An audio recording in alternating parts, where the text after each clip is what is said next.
Chapter 43. You'll keep using the word help. I do not think it means what you think it means. Utgard Loki escorted us around the back of the bowling alley. He led us down an icy path into a wide expanse of forests, while I peppered him with questions like, "Chase us? Kill us? What?"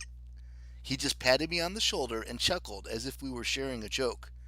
"You all did well," he said as we walked. "Normally we have boring guests like Thor. I tell him, 'Thor, drink the mead.' He just tries and tries. It doesn't even occur to him that the mead cup is connected to the ocean and he can't possibly drain it." "How'd you connect the mead cup to the ocean?" Sam asked. "Wait, never mind. We have more important matters." 5 minutes? I demanded again. The giant pounded me on the back like he was trying to dislodge something, perhaps my throat or my heart. "Ah, Magnus, I have to confess, when you threw that first frame I got nervous. Then the second frame, well, sheer force would never have worked, but nice try. Alex, your ball almost reached the Taco Bell on I-93 south of Manchester." "Thanks," said Alice. That's what I was going for." "But then you two broke the illusion," Utgard Loki beamed. "That was first-rate thinking. And of course the elf's pinball skills, the dwarf's accessorizing, Sam hitting fear in the face with an axe. Well done all around. It's going to be an honor slaughtering the four of you at Ragnarok." Blitzen snorted. "The feeling's mutual. Now I think you owe us some information." "Yes, of course." Utgard Loki changed form.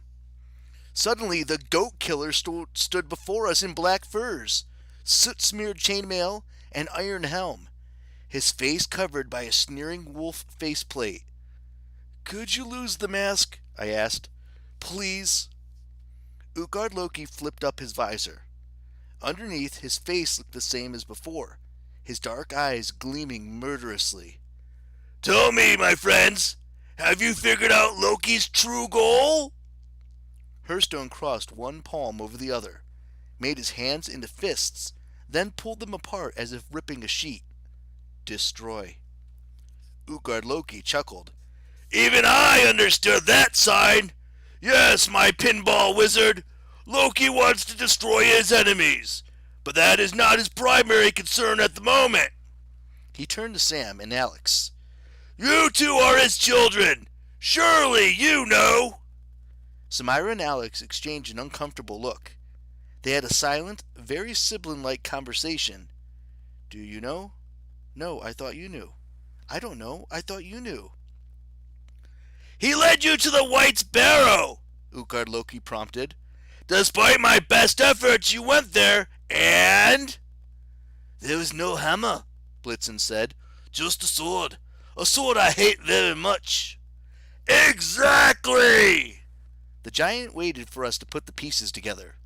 I always hated it when teachers did that. I wanted to scream, "I don't like puzzles." Nevertheless, I saw where he was going.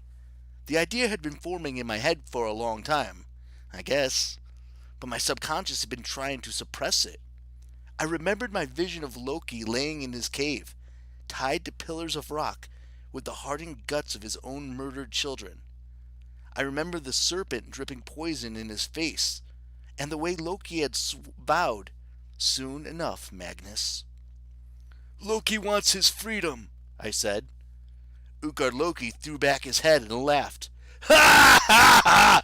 We have a winner! Of course, Magnus Chase! That's what Loki has wanted for 1,000 years!" Samira raised her palm to push the thought away. "No, that can't happen." "And yet," Utgard Loki said, "strapped to your back is the very weapon that could free him! The Skofnung sword!" My necklace started to choke me, my pendant tugging its way across my collarbone as if trying to get a closer to Sam. Jack must have woken up when he heard Skofnung. I yanked him back, which probably made me look like I had a flea in my shirt.